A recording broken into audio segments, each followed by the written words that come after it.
Jadi iman itu ialah penyerahan kepada Allah. Iman itu ialah cinta yang mana kita menyerahkan diri kita kepada Allah Subhanahu Wa Taala. Kalau maksud serah ni sebenar-benarnya bukannya iman. Serah ni ialah Islam. Dia perlu pada dua. Kau percaya, betul kau serah. Dia macam naik kapal terbang lah. Naik kapal terbang. Kita naik kapal terbang, kita tak tahu siapa pun pilot tu. Tak tahu siapa pilot tu. Tak dia belajar kat mana, apa dia punya pengalaman, berapa dah ibu dia buat kapal terbang. Kita naik kapal terbang, kita serah kat pilot tu. Yang pentingnya yang penting sampai. Kita percaya tak? Percaya pada pilot tu. Kalau tak percaya, tak naik. Contoh dia kan, ada pengalaman hitam naik kapal terbang apa?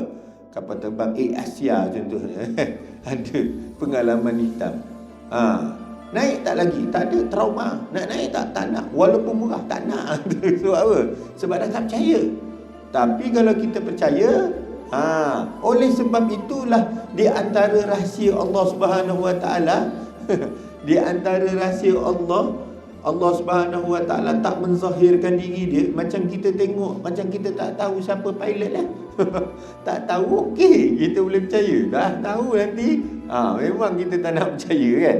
Jadi oleh sebab itulah kita hari ni kita percaya kepada pilot tu. Kalau kita boleh percaya pada pilot, kenapa kita tak boleh percaya pada Allah Subhanahu Wa Taala yang mempunyai kekuasaan, yang mempunyai ilmu segala-galanya?